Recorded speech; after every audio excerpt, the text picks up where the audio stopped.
السلام عليكم ورحمة الله تعالى وبركاته. نحمده ونصلي على رسوله الكريم. أما بعد فأعوذ بالله من الشيطان الرجيم. بسم الله الرحمن الرحيم. قد أفلح المؤمنون الذين هم في صلاتهم خاشعون. صدق الله العظيم. رب اشرح لي صدري ويسر لي أمري واحلل عقدة من لساني يفقهوا قولي. সম্মানিত সুধী, সূরাতুল মুমিনুনের প্রথম 10টি আয়াতের বিশেষ ফজিলত রয়েছে, তাৎপর্য রয়েছে। এই 10টি আয়াতের সংক্ষিপ্ত তাফসীর আমি আপনাদের সামনে পেশ করব ইনশাআল্লাহ বিইذنিল্লাহ। তো সূরাতুল মুমিনুন, আল্লাহ দেখেন মুমিনদের নামে সূরা দিয়েছেন সূরাতুল মুমিনুন, আবার কাফিরদের নামেও একটা সূরা ডেডিকেট করেছেন। সূরাটার নাম কি বলেন তো? সূরাতুল কাফিরুন। আবার মুমিনও না কাফিরও না, মাঝামাঝি আল মুনাফিকুন, তাদের নামে আল্লাহ একটা সূরা দিয়েছেন সূরাতুল মুনাফিকুন। তো এই সূরাটা আমাদেরকে উৎসর্গ করা, আমাদের জন্য ডেডিকেট করা, মুমিনুন নামে এই সূরাটা। এই সূরাটা নাজিলের একটা প্রেক্ষাপট আছে, যেটাকে আরবিতে শানে নুজুল বলে। ওটা বলেই আমি মূল ব্যাখ্যা বা আলোচনার দিকে চলে যাচ্ছি। সম্মানিত সুধী, রাসূলুল্লাহ সাল্লাল্লাহু আলাইহি ওয়াসাল্লামের কাছে আল্লাহ তাআলা যে কোরআন নাজিল করেছেন, এই কোরআন যেটা লেটেস্ট ভার্সন অফ রেভিলেশনের সর্বশেষ ভার্সন, এটা আল্লাহ তাআলা বিষ্ণু ঈসা ইসলামের কাছে নানাভাবে নাজিল করতেন। কোরআন নাজিল হওয়ার অনেকগুলো পদ্ধতি ছিল, সবসময় একইভাবে কোরআন আসতো না। কখনো কখনো কোরআন আসতো মিসলা সলসালাতিল জারাস, আমরা ঘন্টা যখন বাজাই যে বিকট শব্দ হয়, এরকম বিকট আওয়াজে মাঝে মাঝে কোরআন নাজিল হতো। আপনাদের মনে থাকবার কথা, বাংলাদেশে আমরা যখন প্রাইমারি স্কুলে পড়তাম বা হাই স্কুলে পড়তাম, ঘন্টা শেষ হলে, একটা ক্লাস শেষ হলে দফতরি কি করতো বলেন তো? হ্যাঁ, দিত না? মনে পড়ে? পিকচারাইজেশন হচ্ছে? আচ্ছা, প্রচন্ড আওয়াজে ওই বেলের মধ্যে বাড়ি দিত। তখন আমরা বুঝতাম কি একটা ঘন্টা হয়েছে। এক ক্লাস শেষে একটা দিত, 2 ক্লাস শেষে 2টা, ক্লাস যখন সব শেষ তখন অনেকগুলো দিত, বুঝতাম যে ছুটি আমাদের। এরকম রিঙ্গিং বেল যদি বাজানো হয়, ঘন্টা বাজানো হয়, এটার যেরকম বিকট শব্দ, এরকম বিকট আওয়াজে মাঝে মাঝে কোরআন নাজিল হতো। রাসূল সাল্লাল্লাহু আলাইহি ওয়াসাল্লাম বলেন, এই প্রসেসে কোরআন রিসিভ করা আমার জন্য বড্ড কষ্টকর ছিল। আমাদের আয়েশা রাদিয়াল্লাহু তাআলা আনহা বলেন, প্রচন্ড শীতের রাতে আমরা কাঁপতাম শীতে, আর বিষ্ণু সাল্লাল্লাহু আলাইহি ওয়াসাল্লাম ঘামতেন। ওয়া ইন্না জাবিনাহু লা ইয়াতাফাসসাদু আরাফান, আমরা শীতে কাঁপতাম, কম্বল জড়িয়ে রাখতাম, আর বিষ্ণু নবীর কপাল বেয়ে ঘাম ঝরতো। সুবহানাল্লাহি ওয়া বিহামদিহি। এভাবে তিনি কষ্ট করে কোরআন রিসিভ করেছেন। এটা একটা পদ্ধতি।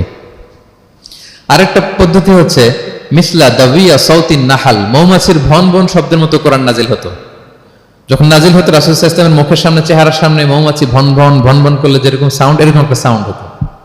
এটা সাহাবারা কাছাকাছি যারা থাকতেন ওনারা উইটনেস করেছেন অনেকবার। আজকের এই আলোচনাটা এটার সাথে প্রাসঙ্গিক, আমি বলবো আপনাদেরকে। 2টা পদ্ধতি গেল। আরেকটা পদ্ধতি হচ্ছে মিন ওয়ারাই হিজাব, পর্দার অন্তরাল থেকে সরাসরি আল্লাহ কথা বলতেন, রাসূল সাল্লাল্লাহু আলাইহি ওয়াসাল্লাম শুনতো। এটা কেবল একবারই হয়েছে, মেরাজের রাতে। তারপর মাঝে মাঝে ইউলকা ফি কুলুবি রাসূলিল্লাহ, আল্লাহ রাসূল সাল্লাল্লাহু আলাইহি ওয়াসাল্লামের অন্তঃকরণে আল্লাহ তাআলা ঢেলে দিতেন ওহী। আচ্ছা, আবার কখনো কখনো জিবরাইল আলাইহিস সালাম ওনার মূল আকৃতিতে ওহী নিয়ে আসতেন। ওনার যে বিসূরাতিহিল আসলিয়া, জিবরাইল আলাইহিস সালামের যে মূল সূরাত, এই সূরাতে আসতেন। এই সূরাতে রাসূল সাল্লাল্লাহু আলাইহি ওয়াসাল্লাম জিবরাইল আলাইহিস সালামকে জীবনে 2বার দেখেছিলেন। একবার ওই যে হেরা গুহার ওখানে দেখেছিলেন, আর একবার সেই সিদরাতুল মুনতাহা মেরাজের রাতে দেখেছিলেন। 600 পাখা মেলে বিশাল আকৃতি নিয়ে পুরো দিগন্ত বিস্তৃত করে জিবরাইল আলাইহিস সালাম নেমে আসতেন। 2বার এভাবে রাসূল সাল্লাল্লাহু আলাইহি ওয়াসাল্লাম দেখেছিলেন। এভাবে কোরআন নাজিল হতো। আবার কখনো কখনো রাসূল সাল্লাল্লাহু আলাইহি ওয়াসাল্লাম এই যে হিউম্যান শেপে, মানুষের আকৃতিতে আসতেন, দেখতে মানুষের মতো লাগতো। মানুষের আকৃতিতে জিবরাইল আলাইহিস সালাম এসে কোরআন পৌঁছে দিয়ে যেতেন। বিষ্ণু সাল্লাল্লাহু আলাইহি ওয়াসাল্লাম বলতেন, এই প্রসেসে ওহী রিসিভ করা আমার জন্য সবচেয়ে সহজ ছিল। এটা তো খুব স্বাভাবিক, ন্যাচারাল, যে একজন মানুষ এসে আমার সাথে কথা বললে, মানুষ মানুষের সাথে কথা বলবে, এটা তো খুব ফ্লেক্সিবল হবে, কমফোর্টেবল হবে। বাকি পদ্ধতিগুলো রাসূল সাল্লাল্লাহু আলাইহি ওয়াসাল্লামের জন্য কঠিন ছিল। এবং এই সূরাতে যখন জিবরাইল আলাইহিস সালাম আসতেন, তখন দিহিয়াতুল কালবি আল আনসারী নামে এক সাহাবীর সূরাতে আসতেন। ওনার তওবাটা আল্লাহর কাছে খুব পছন্দ হয়েছিল। জাহিলি যুগে অনেক কন্যা সন্তানকে তিনি জীবিত প্রচিত করেছিলেন। পরে একবার এমন রিপেন্টেন্ট হলেন, অনুতপ্ত হলেন, অনুশোচনায় পড়ে আল্লাহর কাছে এমন কান্না করলেন, আর অনুশোচনার চোখের পানি আল্লাহ বড্ড পছন্দ করেন। অনুতপ্ত বান্দা যখন অনুতপ্ত হয়ে কাঁদে, তার চোখের পানি তার চোখ বেয়ে, নাক বেয়ে জমিনে ড্রপ করার আগে আল্লাহ বান্দাকে মাফ করে দেয়।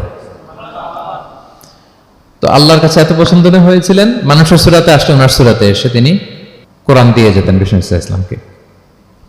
তো মুসনাদে আহমদ ইবনে হাম্বল একটা হাদিস এসছে, ওমরে ফারুক রাদিয়াল্লাহু তাআলা আনহু এই হাদিসটা বর্ণনা করেন। তিনি বলেন যে আমরা একবার বিষ্ণু ইসলামের পাশে বসা, হঠাৎ সামি'না দাবিয়া সাউতিন নাহাল, মৌমাছির ভনভন ভনভন শব্দ শুনতে পেলাম, কিন্তু তাকিয়ে দেখি কোনো মৌমাছি নাই। তখন বুঝলাম যে রাসূল সাল্লাল্লাহু আলাইহি ওয়াসাল্লাম ওহী রিসিভ করছেন। কি রিসিভ করছেন? ওহী রিসিভ করছেন। ঠিকই রাসূল সাল্লাল্লাহু আলাইহি ওয়াসাল্লাম কিবলামুখী হলেন, ফাস্তাকবালাল কিবলা। অনেকক্ষণ তিনি চুপ করে গম্ভীর হয়ে বসে থাকলেন, ওহী রিসিভ করলেন। এরপর সাহাবাদের দিকে তাকিয়ে উনি হেসে দিলেন, হেসে বললেন, এইমাত্র সূরাতুল মুমিনুনের প্রথম 10টা আয়াত আমার উপর নাজিল হয়েছে, এবং এই 10টা আয়াতে মুমিনদের 7টা বিশেষ বৈশিষ্ট্যের কথা বলা হয়েছে। মান আকামা হুন্না দাখালাল জান্নাহ, যেই 7টা বৈশিষ্ট্য নিজের মধ্যে ধারণ করবে সে আল্লাহর জান্নাতের ওয়ারিস হয়ে যাবে। এবং এই আয়াতগুলো বলে আল্লাহ তাআলা সবশেষে এমনটাই বলেছেন যে উলাইকা হুমুল ওয়ারিসুন আল্লাযীনা ইয়ারিসুনাল ফিরদাউসা হুম ফিহা খালিদুন, যারা এই 7টা বৈশিষ্ট্য নিজের মধ্যে ধারণ করবে তারা জান্নাতুল ফিরদাউসের ওয়ারিস হয়ে যাবে, উত্তরাধিকার হয়ে যাবে। ওয়ারিস বুঝেন তো না? ওয়ারিস মানে হচ্ছে আপনি বাবার কাছ থেকে ইনহেরিটেন্স হিসেবে যেটা পেলেন। বাংলাদেশে দেখবেন যে অনেক জমি জমার মধ্যে প্লটের মধ্যে সাইনবোর্ড দেয়া থাকে যে ক্রয় সূত্রে এই জমির মালিক অমুক, বায়না সূত্রে এই জমির মালিক অমুক, তারপর ওয়ারিস সূত্রে এই জমির মালিক আব্দুর রহমান, লেখা থাকে না এরকম? ওয়ারিস সূত্রে মানেও এটা উনি কিনে নাই, এটা ওনার কার কাছ থেকে? বাবার কাছ থেকে পেয়েছেন, উত্তরাধিকার সূত্রে পেয়েছেন। তো দেখেন আল্লাহ তাআলা এই শব্দটাই, লিটারালি এই শব্দটাই ব্যবহার করেছেন যে আল্লাযীনা ইয়ারিসুনাল ফিরদাউসা হুম ফিহা খালিদুন। বিশ্বাসীরা যদি এই 7টা গুণ নিজের মধ্যে ধারণ করে তাহলে বাবার সম্পদে সন্তানের জন্য ভাগ থাকে, সে ওয়ারিস হয়।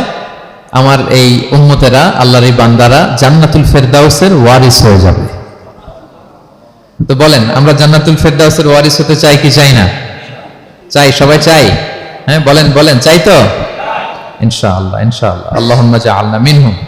তো আমরা তাহলে শুনি আল্লাহ তাআলা কি বৈশিষ্ট্যের কথা বললেন যেগুলো ধারণ করলে আমরা জান্নাতুল ফিরদাউসের ওয়ারিস হব। আম্মাজান আয়েশা রাদিয়াল্লাহু তাআলা আনহাকে সাহাবারা জিজ্ঞেস করতেন যে আম্মাজান কাইফা কানা খুলুকু রাসূলিল্লাহ, আল্লাহ রাসূল সাল্লাল্লাহু আলাইহি ওয়াসাল্লামের আচরণ কেমন ছিল? তিনি বলতেন কানা খুলুকুহু আল কুরআন, রাসূল সাল্লাল্লাহু আলাইহি ওয়াসাল্লামের আচরণ ছিল কোরআনের মতো আচরণ।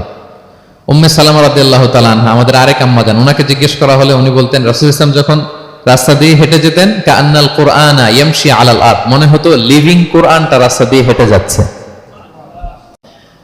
তো সাহাবারা যখন আরো ইন ডিটেইল জানতে চাইলেন তখন আম্মাজান আয়েশা বললেন, তোমরা সূরা মুমিনুনের প্রথম 10 আয়াত পড়ো, এই 10 আয়াতে যা যা আল্লাহ বলেছেন এটাই ছিল খুলুকু রাসূলিল্লাহ, এটাই ছিল বিশ্বনবীর আচরণ। তো আসুন আমরা দেখি রাসূল সাল্লাল্লাহু আলাইহি ওয়াসাল্লামের আচরণ কেমন ছিল এবং কোন বৈশিষ্ট্যগুলো থাকলে আল্লাহ তাআলা আমাদেরকে জান্নাত দিয়ে ধন্য করবেন।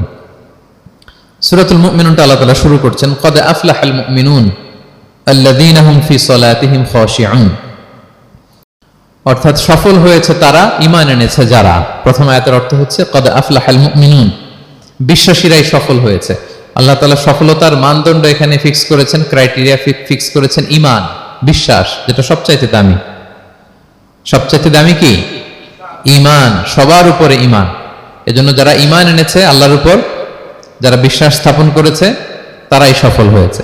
তো এই বিশ্বাসীদের কিছু গুণাবলী থাকতে হবে, কিছু ফিচার থাকতে হবে, তবেই তারা জান্নাতের ওয়ারিস হবে। সেগুলো কি আল্লাহ শুরু করছেন। আল্লাহ বললেন প্রথম বৈশিষ্ট্য হচ্ছে আল্লাযীনা হুম ফি সালাতিহিম খাশিউন। 7টা বৈশিষ্ট্যের প্রথমটা বলতেছি, যারা সফল হয়েছে বিশ্বাসীরা, ওই বিশ্বাসীরা যারা তাদের সালাতে বিনয়াবনত থাকে, বিনম্র থাকে। সালাত যখন আদায় করে তারা খুশু খুদুর সাথে সালাত আদায় করে, এটা হচ্ছে প্রথম বৈশিষ্ট্য, বিনয়ের সাথে। খুশু খুদু মানে হচ্ছে অন্তরের একাগ্রতা এবং অঙ্গ প্রত্যঙ্গের একাগ্রতা। খুব সহজে আপনার অন্তরটাও থাকবে, এখানে আল্লাহর ভয় থাকবে, একাগ্র চিত্তে আপনি আল্লাহকে স্মরণ করবেন, আবার অঙ্গ প্রত্যঙ্গগুলো ঠিক থাকবে, এগুলো নড়াচড়া করবে না। আমরা অনেকে সালাতে দাঁড়ালে খুব বেশি নড়াচড়া করি, সালাতে কিন্তু খুব বেশি মুভমেন্ট করা যায় না, এটা নিষেধ। খুব জরুরি প্রয়োজন ছাড়া মুভমেন্ট করা নিষেধ। আল্লাহ বলেন আল্লাযীনা হুম ফি সালাতিহিম খাশিউন, প্রথম বৈশিষ্ট্য হচ্ছে যারা তাদের সালাতে বিনয়াবনত থাকবে, একাগ্র চিত্তে সালাত আদায় করবে। এতটা একাগ্র চিত্তে তারা অন্তরের মধ্যে এই উপলব্ধি ধারণ করবে যে আমি যে ইবাদত করছি এটা আল্লাহ দেখছেন, Allah is watching me, Allah is observing me, Allah তাআলা সরাসরি দেখছেন। এবং রাসূল সাল্লাল্লাহু আলাইহি ওয়াসাল্লাম এটাই বলেছেন যে আনতা আবুদাল্লাহা কাআন্নাকা তারাহু ফাইন লাম তাকুন তারাহু ফাইন্নাহু ইয়ারাক। এমন ভাবে ইবাদত করো মনে করো যে তুমি আল্লাহকে দেখছো। আর এটা যদি ভাবতে, এই উপলব্ধি আনতে যদি কষ্ট হয়, তাহলে অন্তত এতটুকু তো ভাবো যে আল্লাহ তোমায় দেখছেন, আল্লাহ আমাকে দেখছেন। এই ভাবনাটা অন্তরে আনা যায় না? চাইলেই আনা যায়। আমরা যেন এই উপলব্ধিটা নিজেদের মধ্যে, রিয়েলাইজেশনটা বিল্ড আপ করার চেষ্টা করি যে আমি যে মুসল্লায় দাঁড়ালাম, এই যে আমি কিয়ামুল লাইল করতেছি, এই যে তারাবিতে আমি 20 রাকাত পড়তেছি লম্বা সময় ধরে, আল্লাহ কিন্তু দেখছেন। আমার সিজদা, আমার রুকু, এগুলো আল্লাহ তাআলা সরাসরি কি করছেন? দেখছেন। এই ফিল নিয়ে যদি আপনি সালাতে দাঁড়ান, এটা হচ্ছে খুশু খুদু। সাহাবারা এতটা বিনয়বনত ভাবে একাগ্র চিত্তে নিমগ্ন হয়ে সালাতে প্রবেশ করতেন, মরুভূমির মাঝখানে ওনারা সালাত পড়ার সময় মাঝে মাঝে মরুভূমির পাখি এসে ওনাদের কাঁধে বসে যেত, মাথায় বসে যেত। পাখিগুলো মনে করতো এগুলো হয়তো খেজুর গাছ টাছ কিছু একটা হবে। কি হবে? খেজুর গাছ হয়তো হবে। আবার যখন রুকুতে যেতেন, পাখি উড়াল দিত। তার মানে কি, খুব বিনয়বনত ভাবে, বিনম্র চিত্তে ওনারা সালাত পার করতেন। তাহলে এটা হচ্ছে প্রথম বৈশিষ্ট্য। প্রিয় ভাইরা, আমরা যেন সালাতে অত্যন্ত বিনয়ের সাথে, একাগ্র চিত্তে, with full of solemnity and submission, একটা সাবমিসিভ ভাব যেন আপনার থাকে, যে আপনি নিজেকে সর্বোচ্চ উজাড় করে নিজেকে আল্লাহর কাছে পেশ করছেন। এই অ্যাটিটিউডটা যেন আমাদের নামাজের মধ্যে থাকে। এটা হচ্ছে 1 নম্বর বৈশিষ্ট্য, আল্লাযীনা হুম ফি সালাতিহিম খাশিউন, যারা বিনয়বনত ভাবে থাকে। অনেকে বলে, হুজুর মন বসে না নামাজে আমার। এটা অনেকের প্রশ্ন, অনেকের জিজ্ঞাসা, যে মনটা ধরে রাখতে পারি না। নামাজে দাঁড়ালেই সারাদিন যেটা মনে হয় না, ওইটা নামাজে মনে চলে আসে। এরকম হয় না? সারাদিন এটাকে কি যেন ভাবতেছিলাম, মনে নাই। নামাজে দাঁড়ালেই মন চলে আসে। তারপরে মনকে আরবিতে বলে, অন্তরকে বলে কলব। কলব মানে যেটা খুব নড়াচড়া করে, মুভমেন্ট করে, ওইটাই কলব। মন দেখবেন এদিকে ছোটে, ওদিকে ছোটে। ওই যে আমরা ছোটবেলায় একটা গান শুনতাম, গানটা হচ্ছে পাগল মন, মন কেন এত কথা বলে। মানে মন এদিকে ছোটে, ওদিকে ছোটে। মনকে ধরে রাখা বড্ড জটিল, কষ্টকর। তো এটা স্বাভাবিক। অনেকে বলে, হুজুর আমার মন থাকে না নামাজে, একাগ্র চিত্তে নামাজ তো আদায় করতে চাই, কিন্তু মনটাকে ধরে রাখা যায় না। তো কিভাবে এই খুশু খুদু, সাবমিসিভনেস আপনি কিভাবে বাড়াবেন, এটাও বিষ্ণু সাল্লাল্লাহু আলাইহি ওয়াসাল্লাম আমাদেরকে ইনস্ট্রাক্ট করেছেন, গাইড করেছেন। কিভাবে এই খুশুটা আসবে, অন্তরের মধ্যে একাগ্রতা আসবে। 1 নম্বর পদ্ধতি হচ্ছে খুশু খুদু বাড়ানোর। সালাতে যখন আপনি দাঁড়াবেন, বিষ্ণু বলেন সল্লু সলাতান মুআদ্দিয়া।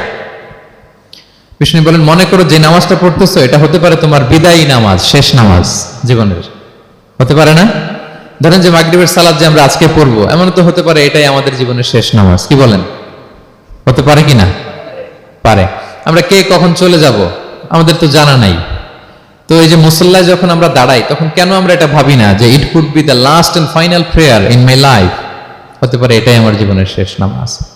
এটা যদি আপনি ভাবতে পারেন, তখন দেখবেন ঠিকই আপনার একাগ্রতা, সাবমিসিভনেস এটা বাড়তেছে। আপনাকে যদি বলা হয় যে আজকে রাত 10টায় তোমার দুনিয়ার সফর শেষ, নতুন স্টেশনে যেতে হবে, আলামুল বারজাকে, তোমার শেষ, তোমার মৃত্যু হয়ে যাবে। আজকে যে মাগরিব আর এই যে এশা আর যে তারাবির সালাত, এটাই তোমার লাস্ট নামাজ, যাও এটাই তোমার লাস্ট চান্স। এটা যদি আজকে আমরা জানি, এই হলরুমে যারা আছি, যদি এটা জেনে যায় যে আজকের তারাবিটাই শেষ তারাবি, শেষ সুযোগ, বলেন তো আমাদের অবস্থা কি হবে? প্রতিদিন ধরেন যে মাগরিবের নামাজের পরে একটু নিউজ দেখেন, একটু ফেসবুকে ঢুকেন। আজকেও তো ঢুকবেন, তাই না? ঢুকবেন। কি করবেন আজকে? আল্লাহ, সব বাদ দিয়ে ওযু করে আতর মেখে জায়নামাজটা ভিজিয়ে দীর্ঘ কিয়ামুল লাইল করবেন। সিজদায় পড়ে চোখের পানি দিয়ে জায়নামাজ ভিজিয়ে দেবো আমরা, ঠিক কিনা? কারণ আমি নিশ্চিত হতে পেরেছি এটাই আমার শেষ নামাজ। তো এটা তো প্রত্যেক সালাতের ক্ষেত্রেই আমাদের প্রযোজ্য। আসলে আমরা যে নামাজ পড়ি, যে কোনো নামাজই তো আমার শেষ চান্স হতে পারে। কি বলেন? হতে পারে কি পারে না? বলেন তো। পারে। এই টেকনিকটা রাসূল সাল্লাল্লাহু আলাইহি ওয়াসাল্লাম শিখিয়েছেন, বলেছেন সল্লু সালাতান মুআদ্দিয়া। মনে করে এটাই হতে পারে তোমার জীবনের শেষ নামাজ। আমাদের ইউনিভার্সিটিতে ইমাম বেসার, যিনি চিফ ইমাম, উনি নামাজের আগে একটা চমৎকার অ্যানাউন্সমেন্ট দেয়। উনি বলে যে লেটস পারফর্ম দিস সালাহ as if this is our last and final prayer. চলুন এমন ভাবে নামাজটা পড়ি, ভাবি যে হতে পারে এটাই আমার জীবনের শেষ নামাজ। তাহলে সম্মানিত, শুধু এই ভাবনাটা নিয়ে যদি আমরা মুসল্লায় দাঁড়াই, দেখবেন যে ওই দিন আপনার মনে দৃশ্যরিক যাবে না, একটা ভয় কাজ করবে যে হায় রে, হতে পারে এটাই আমার লাস্ট চান্স, আর আমার রবকে সিজদা দেওয়ার সুযোগ হয়তো আমি আর পাবো না। তাহলে এখন থেকে আমরা সালাতে যখন দাঁড়াবো, এটা ভাববো যে this could be my last chance in my life. হতে পারে এটাই শেষ চান্স, আমি একাগ্র চিত্তে আমার সালাতটাকে আল্লাহর কাছে উপস্থাপন করি। কি বলেন, পারা যাবে তো ইনশাআল্লাহ? খুশু খুদু বাড়ানোর 1 নম্বর টিপস। খুশু খুদু বাড়ানোর 2 নম্বর টিপস হচ্ছে তাড়াহুড়ো না করা। আমরা অনেকে তাড়াহুড়ো করি, রুকু থেকে হুট করে দাঁড়িয়ে যাই, তারপরে সোজা হয়ে দাঁড়িয়ে না থেকে তাড়াতাড়ি সেজদায় চলে যাই, 2 সেজদার মাঝখানে ধীরস্থির ভাবে বসার কথা আমরা না বসেই 2য় সেজদায় চলে যাই। এই প্রবণতা আমাদের অনেকের আছে না? এটা কিন্তু নিষেধ। তা'দিলুল আরকান, বাকি সব মাযহাবে এটা ফরজ। আপনি তাড়াহুড়ো করলে আপনার নামাজই হবে না। আর আমাদের মাযহাবে, হানাফি মাযহাবে এটা ওয়াজিব। ওয়াজিব তরক করলে সাউ সিজদা দিতে হয়। 2 সেজদার মাঝখানে আপনি সুস্থির হয়ে বসবেন। অনেকে দেখা যায় একটা সেজদা দিয়ে মাথা কোন রকম উঠিয়েই আরেক সেজদায় বসেও নাই ঠিক মতো আরামসে, এরকম আছে না? এটা যদি কেউ করে আমাদের মাযহাব অনুযায়ী তার সাউ সিজদা দিতে হবে। তাহলে এরকম তাড়াহুড়ো করা যাবে? আর এখন থেকে তো কি করবেন বলেন? ধীরস্থির ভাবে নামাজ পড়বো। No rushing, no rushing in salah, no hastiness in salah. নামাজে রাশ করা যাবে না, রিল্যাক্সের সাথে আমরা নামাজ পড়বো, ধীরস্থির ভাবে নামাজ পড়বো। রুকু সেজদাগুলো খুব চমৎকার ভাবে আদায় করবো। রাসূল সাল্লাল্লাহু আলাইহি ওয়াসাল্লামের রুকু যে দিতেন, ওনার পিঠটা এত স্ট্রেট ফরওয়ার্ড হতো, সাহাবারা বলতেন লাউ ইস্তাকাররা আলাইহিল মা লাসাব্বা আলাইহিল মা আলাস্তাকাররা। পানি ভর্তি 1 গ্লাস পানি যদি রাসূল সাল্লাল্লাহু আলাইহি ওয়াসাল্লামের রুকু দেওয়া পিঠের উপর রেখে দেওয়া হয়, পানিটাও পড়বে না, গ্লাসটাও ভাঙবে না। তার মানে এত স্ট্রেট ফরওয়ার্ড পিঠ ছিল। আবার রাসূল সাল্লাল্লাহু আলাইহি ওয়াসাল্লাম বলতেন আসওয়াউন নাসি সারিকাতান মান ইয়াসরিকু ফিস সালাহ। তিনি বললেন সবচাইতে বড় চোর যে নামাজে চুরি করে। সাহাবারা বললেন ওয়া কাইফা ইয়াসরিকু মিন সালাতিহি ইয়া রাসূলুল্লাহ, নামাজে আবার কিভাবে চুরি করে? রাসূল সাল্লাল্লাহু আলাইহি ওয়াসাল্লাম বললেন লা ইউতিম্মু রুকুআহা ওয়া সুজুদাহা, রুকু সেজদাগুলো সুন্দর করে আদায় করে না, সেই নামাজ চোর। তা আমরা যেন রুকু সেজদাগুলোকে খুব সুন্দরভাবে ধীরস্থির ভাবে যেন আমরা আদায় করি, আমরা যেন তাড়াহুড়ো না করি। রাসূল সাল্লাল্লাহু আলাইহি ওয়াসাল্লাম মসজিদে নববীতে বসা এক সাহাবী এসে নামাজ পড়ে রাসূল সাল্লাল্লাহু আলাইহি ওয়াসাল্লামকে সালাম দিলেন। রাসূল সাল্লাল্লাহু আলাইহি ওয়াসাল্লামের সালামের উত্তর দিয়ে বলেন ইরজি' ফাসাল্লি ফাইন্নাকা লাম তুসাল্লি, যাও তুমি আবার নামাজটা পড়ে আসো, তোমার নামাজ হয়নি। সাহাবী যে আবার নামাজ পড়ে আবার আসলেন, রাসূল সাল্লাল্লাহু আলাইহি ওয়াসাল্লাম আবার বললেন সাল্লি ফাইন্নাকা লাম তুসাল্লি, নামাজ পড়ে আসো, হয়নি। আবার গেলেন, আসলেন, আবার বললেন তুমি নামাজটা পড়ে আসো, হয়নি। এবার তো বেচারা কেঁদে দিয়ে বলে ইয়া রাসূলুল্লাহ লা উহসিনু মিন যালিক, এর চেয়ে ভালো পারি না আমি, আপনি আমাকে শিখিয়ে দেন। রাসূল সাল্লাল্লাহু আলাইহি ওয়াসাল্লাম তখন বললেন যখন নামাজে দাঁড়াবা ফাতিহা পড়বা আর একটা সূরা মেলাবা, ধীরস্থির ভাবে দাঁড়াবা। যখন রুকুতে যাবা হাত্তা তাতমাইন্না রাকিআন, ধীরস্থির ভাবে রুকু করবা। তুমি তাড়াহুড়ো করেছো, রুকু থেকে যখন সোজা হয়ে দাঁড়াবা ধীরস্থির ভাবে দাঁড়াবা, নাকি তাড়াহুড়ো করবেন? ধীরস্থির ভাবে দাঁড়াবেন, কয়েক সেকেন্ড দাঁড়াবেন, তাসবিহ পড়বেন, এরপরে সিজদায় যাবেন। যখন সিজদায় যাবা হাত্তা তাতমাইন্না সাজিদান, রিল্যাক্স। সালাতের মধ্যে কিভাবে থাকতে হবে? উইথ রিল্যাক্সেশন, রিল্যাক্সের সাথে তুমি সিজদা দিবা। 2 সিজদার মাঝখানে বসে আবার রিল্যাক্স, আবার তুমি ধীরস্থির ভাবে বসবা। এইভাবে পুরো সালাতটা প্রত্যেকটা রাকাত তুমি এভাবে আদায় করবে। তার মানে সালাতে তাড়াহুড়ো করতে বিষ্ণু ইসলাম নিষেধ করেছেন। এমনকি অনেক সময় আমরা রুকু পাবো না বলে দৌড়ে যে সালাতে অংশগ্রহণ করি, এটাও নিষেধ করেছেন। আমরা অনেক সময় এরকম করি না? মাগরিবের নামাজে রুজু করতেছি, ইমাম সাহেব ওয়াদ-দুহা ওয়াল-লাইলি ইযা সাজা, এই সূরাটা তো মুখস্থ, তো টের পাচ্ছি যে আমি এখন মুখ ধুইতেছি আর সূরা দোহা তো শেষ হয়ে যাবে, কোন রকম ওযু করে দৌড়ে যে অংশগ্রহণ করে যাতে রাকাতটা পায়, এটা নিষেধ করেছেন বিষ্ণু ইসলাম। এটা করবেন না। আপনি ধীরস্থির ভাবে ওযু করবেন, ধীরস্থির ভাবে যাবেন, তাড়াহুড়ো করবেন না। আপনি কার সামনে যাচ্ছেন? মালিকুল আমলাক, রাজা ধীরাজ, আরশের অধিপতি। আপনি তাড়াহুড়ো করে গেলে তো আপনি হাঁপাতে হাঁপাতে অস্থির হয়ে যাবেন, ব্রেথ ইন ব্রেথ আউট করতে করতে। ধীরস্থির ভাবে যাবেন, অংশগ্রহণ করবেন। রাসূল সাল্লাল্লাহু আলাইহি ওয়াসাল্লাম বলেন ইদা উকিমাতিস সালাতু ফালা তা'তুহা তাসআউন, নামাজ শুরু হয়ে গেলে দৌড়ে দৌড়ে যে অংশগ্রহণ করবে না। আলাইকুম বিসাকিনা, ধীরস্থির ভাবে যে অংশগ্রহণ করবে। ফামা আদরাকতুম ফাসাল্লু, ধীরস্থির ভাবে যে যতটুকু পাও অতটুকুই পড়ো। ওমা ফাতাকুম ফাআতিমু, যেটা ছুটে যায় নিজে পরে দাঁড়িয়ে আদায় করে নাও। সুবহানাল্লাহি ওয়া বিহামদিহি, কত সহজ করে দিয়েছেন। তাহলে সালাতে তাড়াহুড়ো করা যাবে? প্রিয় ভাইরা বলেন তো, তাড়াহুড়ো করা যাবে আর আজকে থেকে? না, আমরা তাড়াহুড়ো করবো না, আমরা ধীরস্থির ভাবে যে সালাতে অংশগ্রহণ করবো, তাহলে আপনার খুশু খুদু বাড়বে। 2টা টিপস গেল। 3 নাম্বার হচ্ছে জামাতে সালাত আদায় করতে হবে, তাহলে আপনার একাগ্রতা বাড়বে। সালাতুল জামাআতি তাফদুলু সালাতাল ফারদি বি 27 দারাজা, একাকী নামাজ পড়লে যে সওয়াব, জামাতে পড়লে 27 গুণ বেশি সওয়াব। জামাতে পড়বেন। রাসূল সাল্লাল্লাহু আলাইহি ওয়াসাল্লাম সবসময় জামাতে সালাত পড়তেন। ইন্তেকালের আগেও এই সালাতের ব্যাপারে তিনি আমাদেরকে ওসিয়ত করেছেন, বলেছেন আসসালাতু আসসালাত ওয়া মা মালাকাত আইমানুকুম। ইন্তেকালের আগ মুহূর্ত এখনই রুহু কবজ হবে। এর আগে উনি কি বলেছেন? সালাত, উম্মতেরা সালাত, নামাজ, নামাজ যেন নষ্ট না হয়।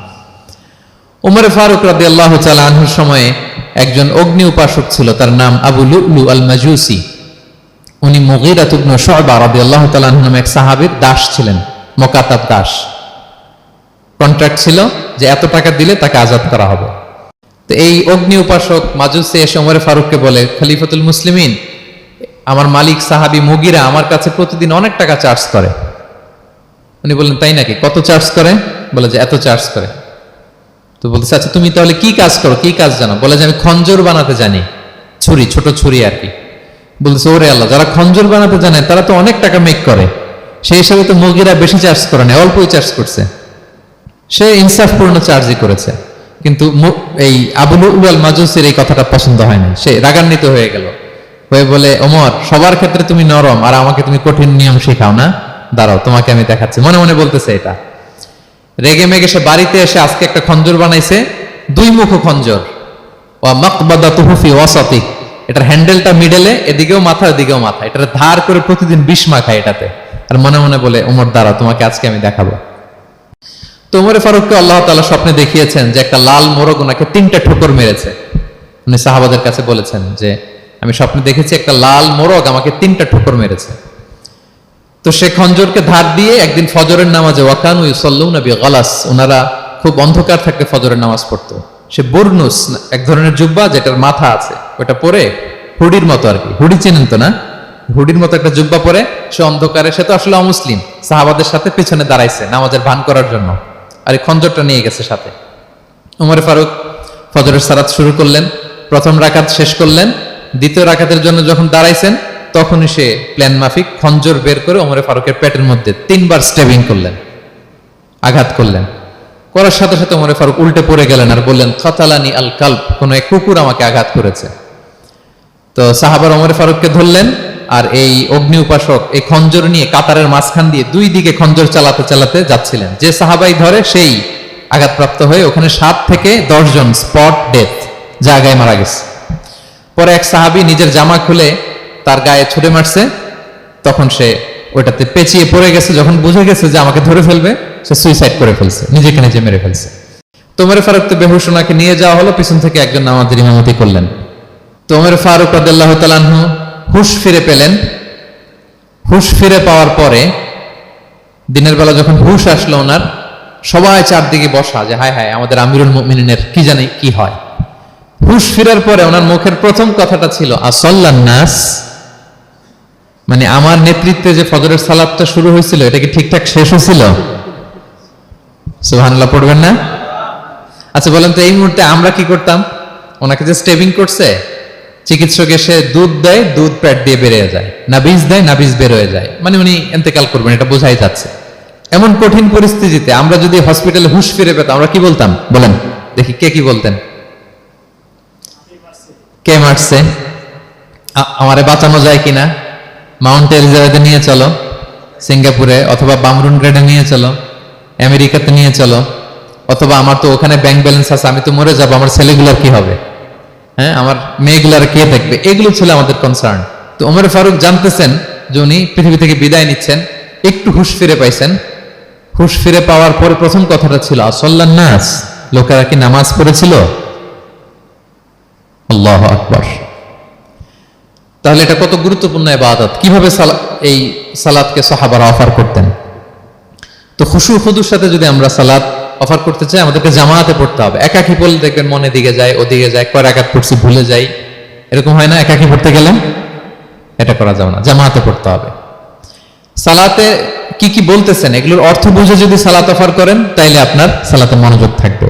সুবহান রাব্বিয়াল আলা, সুবহান রাব্বিয়াল আযীম, এর অর্থ কি? সূরা ফাতিহা যে প্রতিদিন পড়ি, কি সুন্দর প্রার্থনা সূচক বাক্য, এর অর্থ কি?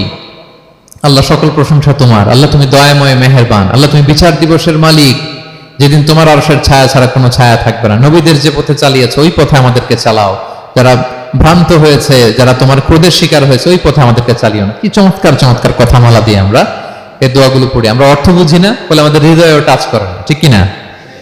দেখবেন আরব শায়েকরা যখন কিয়ামুল লাইল করে, তারাবির সালাত পড়ায়, অনেক অনেক আয়াতে ওনারা ডুকরে ডুকরে কেঁদে ওঠে আওয়াজ করে, কারণ কি? জাহান্নামের আয়াত, আযাবের আয়াত, পূর্ববর্তী উম্মত যে ধ্বংস হয়েছে, কিভাবে ওদেরকে বিকট আওয়াজ দিয়ে, গ্রাউন্ড সাউন্ড গ্রেনেড দিয়ে ধ্বংস করা হয়েছে, বন্যা দিয়ে ধ্বংস করা হয়েছে, কিভাবে এদেরকে বাতাস দিয়ে নাস্তানাবুদ করে দেওয়া হয়েছে, এগুলো যখন পড়ে ওনারা কাঁদে।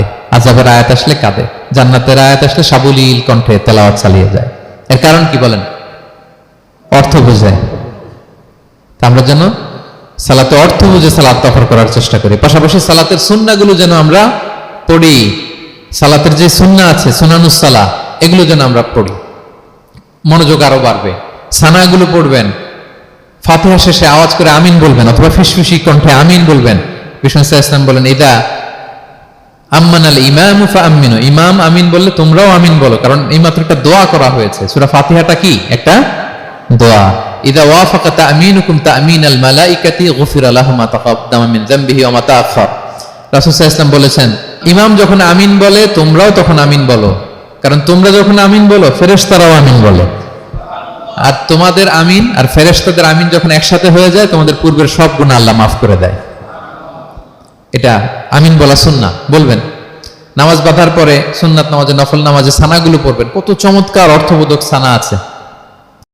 আমরা তো শুধু সুবহানাকাল্লাহুম্মা বিহামদিকা ওয়া তাবারাকা ইসমুকা ওয়া তাআলা জাদ্দুকা শুধু এটাই পড়ি।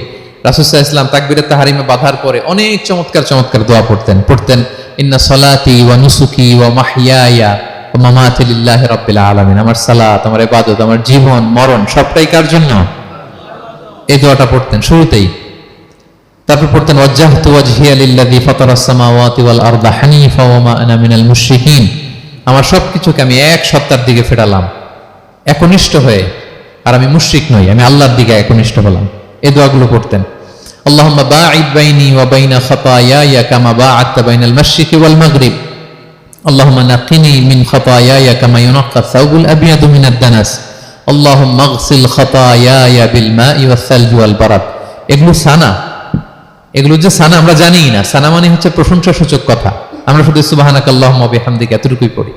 রাসূল ইসলাম বলতেন, আল্লাহ আমার আর আমার গুনার মাঝে এতটুকু দূরত্ব করে দাও, পূর্ব থেকে পশ্চিম যত দূর, আমার আর আমার গুনার বোঝার মাঝে এতটুকু দূরত্ব তুমি করে দাও। সাদা কাপড় যেমনি ধুয়ে ফকফকা করা হয়, আল্লাহ আমাকে তুমি গুনামুক্ত করে এরকম ফকফকা সাদা বানিয়ে দাও, শুভ্র বানিয়ে দাও। আল্লাহ আমাকে তুমি বরফ দিয়ে, ঠান্ডা পানি দিয়ে, তুষারপাত দিয়ে ধুয়ে আমার গুনাহগুলো তুমি পরিষ্কার করে আমাকে তুমি নিষ্পাপ করে দাও। এগুলো বলে এরপরে আলহামদুলিল্লাহ রাব্বিল আলামিন সূরা ফাতিহা শুরু করতেন। সালাম ফিরানোর আগে বিষ্ণু সাল্লাল্লাহু আলাইহি ওয়াসাল্লাম দোয়া মাসুর পড়তেন। কত চমৎকার মাসুর দোয়া আছে। আবার বিষ্ণু বলতেন, লা ইউসাল্লিমান্না আহাদুকুম হাত্তা ইয়াতাআওয়াযা আন আরবা মিন আযাবিল কবর, মিন আযাবি জাহান্নাম, মিন ফিতনাতিল মাহইয়া ওয়াল মামাত ওয়া মিন ফিতনাতিল মাসিহিদ দাজ্জাল। আমার কোন উম্মত যেন সালাম ফিরানোর আগে এই চারটা জিনিস থেকে পানাহ চাওয়া ছাড়া যেন সালাম না ফিরায়। একটা কি? আল্লাহ তুমি জাহান্নামের আযাব থেকে বাঁচাও, আল্লাহ তুমি কবরের আযাব থেকে বাঁচাও, আল্লাহ জীবন মরণের ফিতনা থেকে বাঁচাও, আল্লাহ তুমি দাজ্জালের ফিতনা থেকে বাঁচাও। পড়েন আমিন।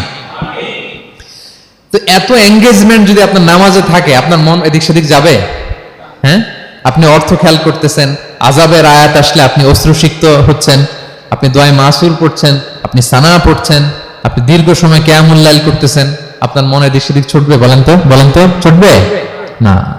এই টিপস গুলো বিষ্ণু সাল্লাল্লাহু আলাইহি ওয়াসাল্লাম শিখিয়েছেন। এগুলো যদি আমরা পালন করি, তাহলে আল্লাযীনা হুম ফি সালাতিহিম খাশিউন, বিনম্র চিত্তে সালাত আদায়কারী হিসেবে আমরা আল্লাহর কাছে পরিগণিত হব। তাহলে প্রথম নাম্বার শর্তটা বুঝতে পারছেন কিভাবে সালাত আদায় করতে হবে? হ্যাঁ, বলেন তো একজন, কি করতে হবে? কিভাবে সালাত? খুশুর সাথে, বিনয় অবনত চিত্তে, সাবমিসিভ ভাবে, নাকি তাড়াহুড়ো করবেন? কিভাবে পড়বেন নামাজ? ধীরে সুস্থে, উইথ রিল্যাক্স।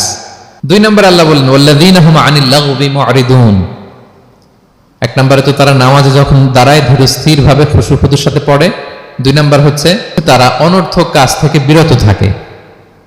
অনর্থক কথা, কাজ এগুলো মুমিনরা বলে না, এগুলোতে জড়ায় না। মিনিংলেস কোনো কাজের সাথে বিশ্বাসীদের কোনো সম্পর্ক, অর্থবোধক কাজ, ভালো কাজ, কল্যাণমূলক কাজ, সামাজিক কাজ, মানবতার কল্যাণে যে কাজগুলো আছে এগুলোর সাথে তারা জড়ায়। বিষ্ণু সাল্লাল্লাহু আলাইহি ওয়াসাল্লাম বলেছেন, মিন হুসনি ইসলামিল মারই তারকুহু মা লা ইয়ানি। ব্যক্তির ইসলামের সৌন্দর্য হচ্ছে যে ব্যক্তি এমন কোনো কাজ করবে না যেটার কোনো মিনিং নাই। মিনিংলেস কাজ থেকে সে বেঁচে থাকবে। মুহাদ্দিসিনে ইকরাম এই হাদিসটাকে বলে রুবউদ্দিন, মানে দিন ইসলামকে যদি 4 ভাগ করেন, এই 4 ভাগের 1 ভাগের কথা এই হাদিসের মধ্যে চলে আসছে। সেটা কি? যে বিশ্বাসীরা কোনো অনর্থক কাজে জড়ায় না নিজেদেরকে। অনর্থক কাজ, কথাবার্তা, অপ্রয়োজনীয় আড্ডা, অপ্রয়োজনীয় খুশগল্প, অন্যকে নিয়ে সমালোচনা, অন্যের গীবত, শেকায়াত, ওর এই সমস্যা, ওর এই সমস্যা, চায়ের আড্ডাতে আমরা এরকম সমালোচনার ঝড় তুলি, ঠিক কিনা বলেন? ঠিক কিনা? এটা করা যাবে না।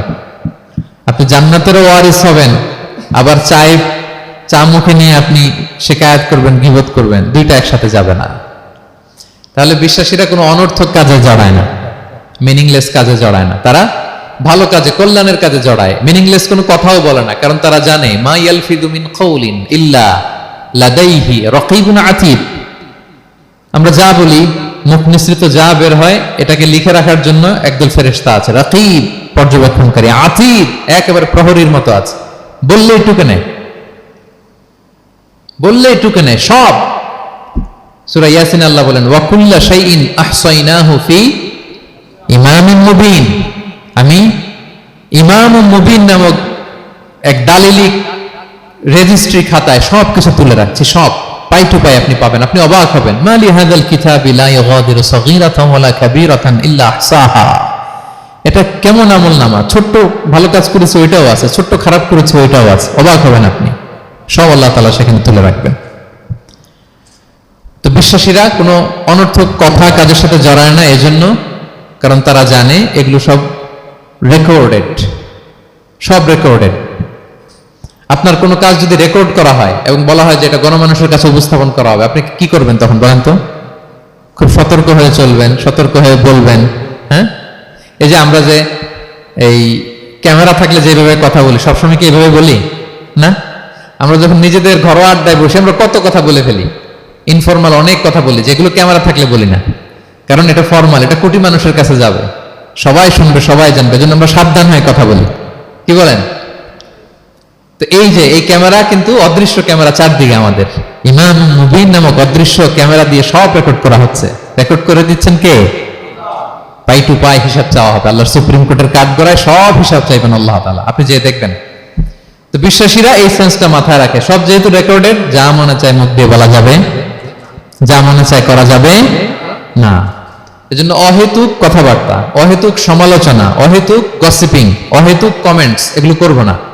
এখন সোশ্যাল মিডিয়ার যুগে দেখবেন যে কমেন্টসের বন্যা বয়ে যায়, যার যেটা মনে চায়, কারণ ধরার কেউ নাই, দেখার কেউ নাই, বলার কেউ নাই, যা মনে চায় লিখতে থাকে।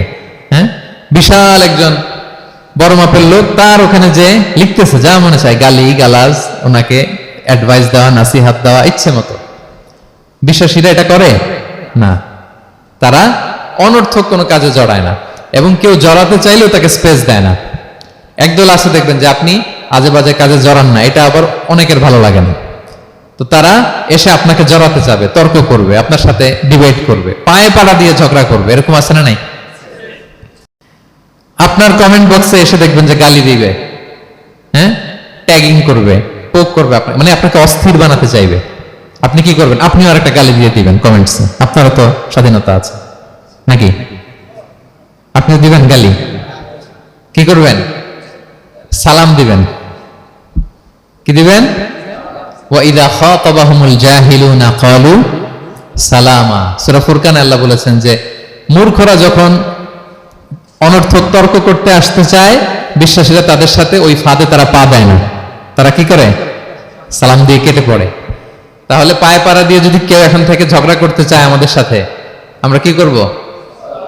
সালাম দিয়ে ওখান থেকে কেটে পড়ব।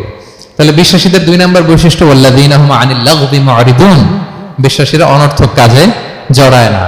3 নম্বর হচ্ছে ওয়াল্লাযীনা হুম লিযাকাতি ফাইলুন, বিশ্বাসীরা তাদেরকে যদি আল্লাহ তাআলা ধন সম্পদ দিয়ে সমৃদ্ধশালী করে, তারা যাকাত দেয়। কি দেয়? আপনারা যাকাত দেন তো নাকি? দেখে তো মনে হচ্ছে সবাই ব্যবসায়ী, হ্যাঁ, চেহারা দেখে মনে হচ্ছে মাশাআল্লাহ অনেক সম্পদের মালিক। যাকাত দিতে হবে। আমরা যে যাকাত দেই, এটাকে আমরা করুণা করি? বলেন তো না। যাকাত হচ্ছে গরিবের হক। ওয়াফি আমওয়ালিহিম হাক্কুন লিসাইলি ওয়াল মাহরুম, আল্লাহ বলে ধনীদের সম্পদে গরিবদের অধিকার আছে। তা আপনি যখন কারো অধিকার দিলেন, আপনি কি তার প্রতি করুণা করলেন? হ্যাঁ, অধিকার কি করুণা? বলেন তো। না, আপনার সম্পদে গরিবের অধিকার। আপনি করুণা করেন নাই, বরং আপনার থেকে জাকাত নিয়ে ওই গরিব আপনাকে করুণা করে গেছে। কারণ জাকাত নেওয়া তার জন্য আবশ্যক না, আপনার দেয়া আবশ্যক। ও যদি বলে আমি জাকাত নিব না, তো আপনি কারে দিবেন? ও জাকাত গ্রহণ করে আপনাকে বাঁচালো। তাহলে credit goes to them, thanks goes to them. Islam চায় এই যে অর্থনৈতিক তারল্য, এটা সমাজে সবার কাছে থাক। এক পাশে গাছতলা, আরেক পাশে পাঁচতলা, এরকম বিভাজন ইসলাম চায় না। ইসলাম চায় সবার হাতে টাকা পয়সা থাক। কাইলা ইয়াকুনা দুলাতান বাইনাল আগনিয়াই মিনকুম, টাকা পয়সা যেন শুধু ধনীদের মধ্যে সার্কুলেট না হয়, সবার কাছে যেন যায়। এজন্য আল্লাহ বলেন তোমাদের সম্পদে গরিবের অধিকার আছে। এটা করুণা না, এটা অধিকার। আর যদি এই ফরজ ইবাদত আপনি আদায় না করেন, আল্লাহ বলেন কঠিন শাস্তি তোমাদের জন্য অপেক্ষা করছে। আল্লাযীনা ইয়াকনিজুনা আয-যাহাবা ওয়াল ফিদ্দাতা ওয়া লা ইউনফিকুনহা ফি সাবিলিল্লাহ ফাবাশশিরহুম বিআযাবিন আলীম। স্বর্ণ জমায়, রূপা জমায়, ব্যাংক ব্যালেন্স, যাকাত দেয় না, তাদের জন্য কঠিন আযাব, কঠিন আযাবের সুসংবাদ দিয়েছেন আল্লাহ। দুঃসংবাদ না, সুসংবাদ। মানে হেয় করে, তুচ্ছ করে আল্লাহ তাআলা বলেছেন। ছেলে ইংরেজি পরীক্ষায় ফেল করছে, মা বলে ফেল করছে না, পড়াশোনা তো নাই, তোমার বাবা আসুক, এমন মাইট দিবে, মাইট দিলে মজা টের পাবা। আচ্ছা বলেন তো, মাইট দিলে কি মজা লাগে না ব্যথা লাগে? কিন্তু মা কি বলছে? মজা টের পাবা। মানে ওরে তুচ্ছ করে, তাচ্ছিল্য করে বলছে, মায়ের তীব্রতা বোঝানোর জন্য বলছে যে এমন মাইট দিবে, টের পাবা, দাঁড়াও, তোমার বাবা আসুক আজকে ঘরে। আল্লাহ ওইটাই বললেন। এই সম্পদগুলোকে লোহার খুন্তি বানিয়ে জাহান্নামের আগুনে পোড়ানো হবে। 3 জায়গায় ছাকা দেওয়া হবে। ফিত তুকুয়া বিহা জিবাহুহুম, কপালে, পাজরে, পিঠে। আর বলা হবে হাযা মা কানাসতুম, এগুলো তুমি জমায় রাখছিলে, দাও নাই মানুষকে। Bank balance, FDR, fixed deposit, price bond, এটা সেটা দাও নাই তুমি। আর হাদিসে এসেছে সুজা আন আকরা, টেকো সাপ হবে, মোস্ট ভেনোমাস স্নেক। সাপের মাথায় কিন্তু চুল গজায়, জানেন? সাপের মাথায় পশম আছে, কিন্তু যেই সাপের যেটা বেশি বিষাক্ত, ওটার মাথায় পশমও থাকে না বিষের কারণে। এরকম সাপ, ওই সম্পদগুলো সাপ হয়ে ছোবল মারবে আর বলবে আনা মালুক, আমি তোমার প্রাইস বন্ড, আমি তোমার ব্যাংক ব্যালেন্স, আমাকে খাওয়ার জন্য তো রাখছিল, আজকে উপভোগ করো। আল্লাহু আকবার। আল্লাহ আমাদেরকে হেফাজত করুক। সো যাদের সম্পদ আছে আমরা যেন যাকাত দেই, হিসেব করে করে যেন দেই। আপনাদের স্ত্রীদের যাদের অর্নামেন্টস, জুয়েলারি আছে, তারা যেন তাদের সম্পদের যাকাত দেয়। 25 গ্রাম যদি সোনা থাকে, বা 595 গ্রাম যদি রূপা থাকে, অথবা এই পরিমাণ সম্পদ থাকে, ভাবিরাও যাকাত দিতে হবে। এটা ইন্ডিভিজুয়াল ইবাদত। আপনার যাকাত আপনার, ভাবির যাকাত ভাবির। আপনি চাইলে টাকা দিয়ে হেল্প করতে পারেন, কিন্তু ওনারও হিসাব করতে হবে, এবং এটা কম্পালসারি, দিতেই হবে, দিতেই হবে। তাহলে ওয়াল্লাযীনা হুম লিয-যাকাতি ফাঈলুন, 4 নম্বর হচ্ছে তারা যাকাত দেয়। 5 নাম্বার 6 নাম্বার আল্লাহ এক আয়াতে বলে ফেলেছেন, ওয়াল্লাযীনা হুম লিআমানাতিহিম ওয়া আহদিহিম রাউন, বিশ্বাসীরা আমানতের হেফাজত করে আর কথা দিলে কথা রাখে। 5 নাম্বার হচ্ছে আমানতের খেয়ানত করে না বিশ্বাসীরা, কারণ আমানতের খেয়ানত করে এটা মুনাফিকের আলামত। ইযা তুমিনা খানা, বিষ্ণু বললেন মুনাফিকদের বৈশিষ্ট্য হচ্ছে ওদের কাছে আমানত রাখলে ওটা আর পাওয়া যায় না পরে। এমন লোক আছে না সমাজে, আমানত রাখলে আর পাওয়া যায় না। তারা কি মুমিন না মুনাফিক বলেন তো? ইন্নাল্লাহা ইয়া'মুরুকুম আন তুআদ্দুল আমানাতি ইলা আহলিহা, আল্লাহ বলেছেন যার আমানত তাকে বুঝিয়ে দাও। বিষ্ণু ইসা ইসলামকে মক্কার লোকেরা 2টা উপাধি দিয়েছিল, এক হচ্ছে আস-সাদিক, 2 হচ্ছে আল-আমিন। সাদিক মানে সত্যবাদী। কারা দিয়েছিল? ঘোর শত্রুরা, অপোজিশন পার্টি, তারা উপাধি দিয়েছে। একটা হচ্ছে সাদিক মানে কি, আর একটা হচ্ছে আল-আমিন, বিশ্বস্ত। এতটা বিশ্বস্ত যে বিষ্ণু ইসা ইসলাম মক্কা থেকে মদিনায় যেদিন হিজরত করতে যাবেন, আমানতের জিনিসগুলো উনি আলী রাদিয়াল্লাহু তাআলা আনহুর কাছে রেখে গিয়েছিলেন। এত এত আমানতের সম্পদ ওনার ঘরে ছিল। এই ডিপোজিট বুঝিয়ে দিতে আলী রাদিয়াল্লাহু তাআলা আনহুর টানা 3 দিন সময় লেগেছে, মক্কাবাসীদের আমানত বুঝিয়ে দিতে। সো যার আমানতদারিতা নাই তার ঈমান নাই। বিষ্ণু বলেছেন লা ঈমানা লিমান লা আমানাতা লাহ, যার আমানতদারিতা নাই ওর ঈমানই নাই। এবং আমানত ধ্বংস হয়, এটা কিয়ামতের আলামত। ইযা দুইয়াতিল আমানাতু ফান্তাযিরিস সাআ, যখন আমানত নষ্ট হবে তোমরা কিয়ামতের অপেক্ষা করো। এখন বলেন তো আমাদের সমাজে আমানতের কি অবস্থা? খুবই খারাপ। আল্লাহু আকবার। আমানতটা কিন্তু এই যে এই ভাই আমাকে 2000 রিঙ্গিট রেখে বলছে আগামী মাসে এটা আমি নিব, একটু রাখেন, শুধু এটাই আমানত না। আল্লাহ আপনাকে যে পুরো সম্পদ দিয়েছেন এটা আমানত। আপনার ব্যবসা প্রতিষ্ঠান এটা আল্লাহর দেয়া আপনার কাছে আমানত। আপনার ছেলে আছে, মেয়ে আছে, স্ত্রী, তারা আল্লাহর দেয়া আমানত আপনার কাছে। আপনার নেম, আপনার ফেম, আপনার পাওয়ার, আপনার নলেজ, এগুলো আল্লাহর দেয়া আমানত। আপনি দেশের প্রধানমন্ত্রী, পুরো দেশটা আপনার কাছে আমানত, ঠিক কিনা? এই আমানতের ব্যাপারে জিজ্ঞেস করা হবে। বিশ্বাসীদের বৈশিষ্ট্য, তারা আমানতকে হেফাজত করে, আমানত রক্ষা করে, আমানতের খেয়ানত তারা কোশ্চিন কালেও করে না। 6 নম্বর হচ্ছে ওয়া আহদিহিম রাউন, বিশ্বাসীরা কথা দিলে কথা রাখে, তারা ওয়াদার খেলাফ করে না। ওয়াদার খেলাফ করাও কিন্তু মুনাফিকের আলামত। ওয়া ইযা ওয়াআদা আখলাফা, ওয়াদা দিলে মুনাফিকরা এটা খেয়ানত করে, তারা কথা দিয়ে কথা রাখে না।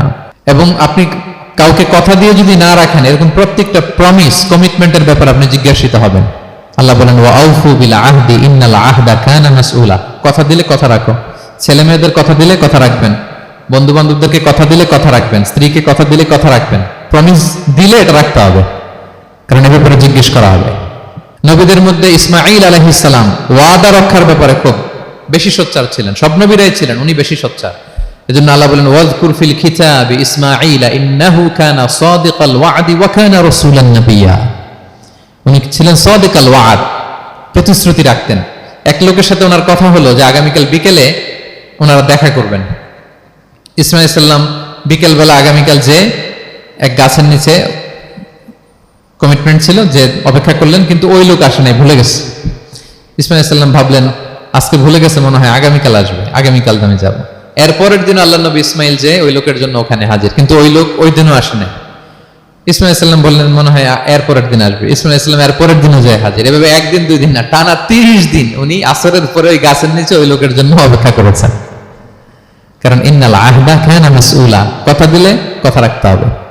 তো এখন আমরা কথা দিয়ে কথা রাখি তো নাকি? রাখেন রাখেন, সবাই বলেন এই চেষ্টা করতে হবে, রাইট? কথা দিলে আমরা যেন কথা রাখি। সব শেষে 7 নম্বর আল্লাহ বললেন ওয়াল্লাযীনা হুম আলা সালাওয়াতিহিম ইউহাফিজুন, বিশ্বাসীরা তাদের সালাত হেফাজত করে। একটু খেয়াল করে দেখেন, 7টা গুণের প্রথমটাও কি নিয়ে? সালাত নিয়ে, আবার শেষটাও। তার মানে কি বোঝা গেল? এটা বেশি গুরুত্বপূর্ণ না কম গুরুত্বপূর্ণ? সব নষ্ট হতে পারে, মুমিনের নামাজ নষ্ট হতে পারে, নামাজকে হেফাজত করতে হবে। হাফিজু আলা সালাওয়াত, আল্লাহ বললেন তোমাদের নামাজগুলোকে তোমরা হেফাজত করো। আগের যুগের উম্মতেরা সিনাগোগে না গেলে ইবাদত করতে পারতো না, চার্চে না গেলে ইবাদত করতে পারতো না, কিন্তু আমরা মসজিদেও নামাজ পড়তে পারি, বাইরেও পড়তে পারি। 5টা বিশেষ বৈশিষ্ট্য আল্লাহ তাআলা বিশ্বনবী সাল্লাল্লাহু আলাইহি ওয়াসাল্লামকে দিয়েছিলেন। এর মধ্যে একটা হচ্ছে জুইলাত লি আল আরদু কুল্লুহা মাসজিদান ওয়া তাহুরা, আল্লাহ আমার জন্য পুরো জমিনটারে মসজিদ বানাই দিয়েছে। পুরো জমিন, আপনি ফ্লাই করতেছেন, বিমানে পড়তে পারবেন। আপনি সাগরে আছেন, জাহাজে পড়তে পারবেন।